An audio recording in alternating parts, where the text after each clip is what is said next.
So this one is from Cheryl Lee Thomas. And the comment question is, if I start my tomatoes too early indoors and they get big before it's warm enough outside, will this affect their growth and production once they go outside? So I think what'll happen is you'll get a few early tomatoes, and then the plant will shut down because you know, it's not it's just sort of made a few tomatoes on what little resources it had and what little root system it had, but it put too much energy into that and didn't have time to establish its roots. So I would, yeah, better not to do that. So there is a sweet spot for the timing. Um, I don't know if we have more questions about that. When would you say, I mean, where you are, when do you start your tomato transplants? Well, I would say wherever you are, uh, first of all, it's easier to not start them earlier because you don't have to take care of them as long. But I start mine 6 weeks before the last frost date. 6 weeks before the last frost date. Yeah, that's a And good then, rule of thumb. and that allows also, a couple of weeks for them to be hardened off before they're planted in the ground. So it's like 2 months altogether before they can actually be planted. The soil's warm enough for them to be planted. Okay, And so it's for us, nice. that would be like end of March, early April for us here. Well, that's same here. Yeah, And it's good because if you're going to be growing them, say, just in a sunny window, you get a lot of sun then versus if you're storing them in February or earlier than that, they're going to be all drawn out or etiolated and not good stocky plants. I mean, the idea is to have this plant that's really stocky when it's yes. time to plant it out, uh, and you want the roots ball to be in proportion to the tops. And what I always think, try and make it, about if you take like twice the height or two or three times the height of the plant, the root ball should be like it should be like two or three to one. So if the root ball's that much, I mean, if the plant is that high, the root ball should be one of those high, or one Right. and a half. So the thing it's in the so if I got one of these, the tomato should be twice that high Yeah, right. around the time to plant. That's what you're Better saying. said, better said than the way I did. All right. Okay. So all right, that's good. Um, next question is from Douglas Deaver. Um, Says, I listened to his interview on the Joe Gardener podcast where he was talking about growing figs in cool climates, and I would be interested in hearing his thoughts on growing tomatoes under similar circumstances.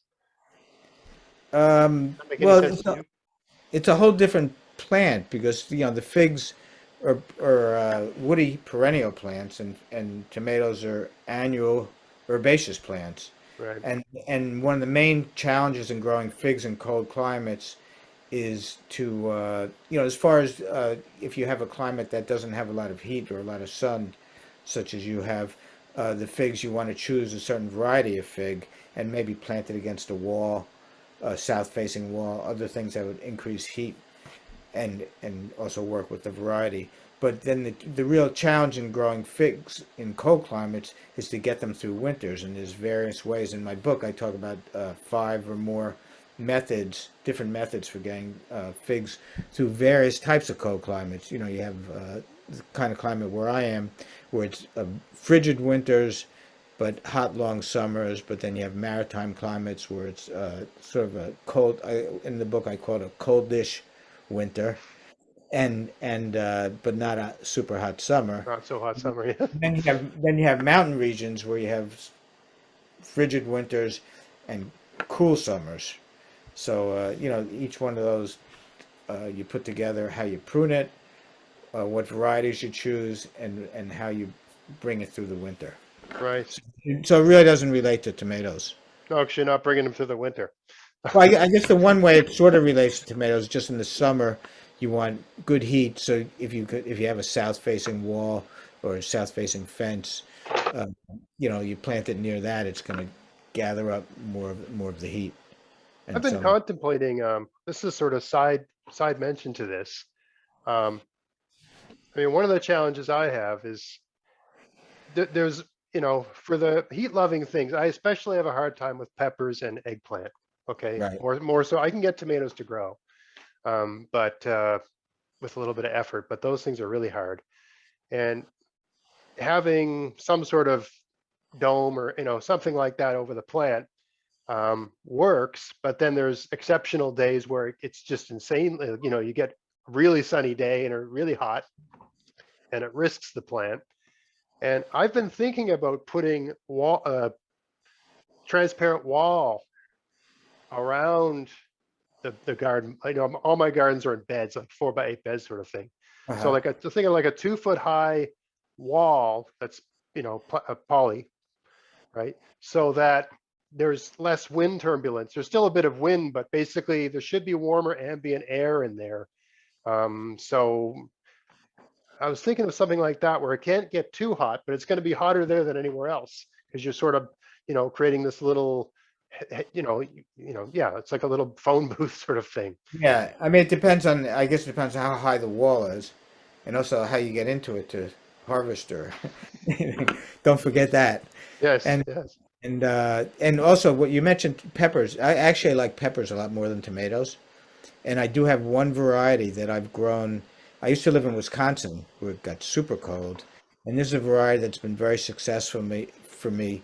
As far, with peppers, it's a problem not only in the heat to ripen them, but also they can drop flowers if it gets depending on weather conditions. Often if it gets too hot, and this variety that I grow is the most reliable pepper. And when I eat peppers, I only eat them when they're red, so I want to wait for them to turn red. Hmm.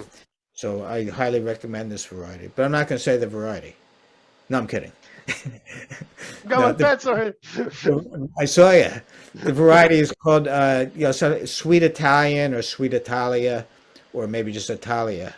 Okay, And I think it's a 70-day pepper to ripeness, maybe. okay. But I always get tons of peppers, and they seem to set very well. The one downside to this variety, which is a downside to peppers generally, but this one seems more than others, it flops over, so you have to keep it up. Uh, Hmm. it's trouble, you got a big load of fruit, and it just pulls the plant down. Right, it's too productive for its own good. Yeah. Okay, good. Our next question is from Eagle Girl. What is the best way to fertilize tomatoes during the growing season, from plant to blooming fruit? Do you need a different fertilizer for each stage, or can you use the same one? That's a good question. That's one of my pet peeves is that, and I think a lot of this has to do with marketing, where people think you need a special fertilizer when you plant it out, then you need a fertilizer during the growing season. I'm not saying those don't work, but I tend to keep things simpler. And first of all, in my vegetable gardens, which are very intensively planted for a very long season, I start under tunnels, I finish under tunnels. I use just one fertilizer, and it's an inch depth of finished compost I do once a this, year. kind of do the same thing, similar Oh, approach. once Yeah. a year, because I made this. I used to use soybean meal and compost because I figured maybe it needed extra nitrogen. But uh, but then I made this calculation many times that 1 inch of compost or more should supply everything intensively planted vegetables would need for the whole season. Right. So if you don't have that much compost, so there's a lot of places to buy good compost now. If you don't have that, I would just put down some balanced fertilizer, uh, preferably an organic fertilizer, and put it down in late fall. And What the do you reason, mean by balanced fertilizer? Give us some numbers, Lee. I don't know, 5, 10, 5, 5, 10, 5. Okay. 10, 10, 10. Okay. 1, 2, 3. One, 3, 2, 1. okay. No, but the nice thing about compost, it really is like it's a balanced fertilizer. And the nice thing about it also is that the benefit is not only in the year that you get a lot of reserve nutrients, and also you have all those benefits to the soil. You have benefits to the biology of the soil. You're really feeding soil microorganisms benefit, so that's good for diseases. And you're also improving the physical aspects of the soil. You get better water drainage, and you get better water holding too. So that's a Right. nice combination. So if you can do 1 inch of compost, that would be the best fertilizer. And you shouldn't really call it. It actually legally cannot be called a fertilizer. It's supposed to be It's a soil amendment, but it does provide fertility. And what I like to do is do it in the fall, only because I have a lot to do in the spring, and anything I can reduce, any activity I can do in the fall, I'll do in the fall. But if you can't do it in the fall, just do it, anytime you can. And then after a few years, it's not that crucial when you do it because you have this big reserve. It's when you add compost to soil, you get a benefit the first year, you get some benefit the second year, third year. It goes on and on. I think I had Robert Pavlis on the show talking about compost, and he said this the stuff we consider soil that's coming out of our compost that's still got 5 years of composting left to do. So it's still doing the magic. The magic goes on for years. Yeah, Uh, yeah. yeah. And Okay. I should also mention when I add compost to the ground, a lot of people dig it in because they think all the root has to get down to the roots. I just lay every year. I in my weedless gardening book that you mentioned earlier on, I promote no-till gardening, which it's not a religion, so not the, it. There are reasons to till, depending on your particular situation, but you can garden without any tilling, especially if you're growing in beds such as you are and such as I am. And you get more bang for your buck with compost if you do not till it in, because being on the surface gives a lot of benefits also. It protects the soil from the impact of raindrops. That's right. And also being the dark color, where you are, the dark color will warm up. And Absolutely. people often ask me, then they say, so how do you plant? And just make believe the compost is soil, because it is basically. Soil in all the ways that matter. Make a furrow, put the seeds in. Pretty simple.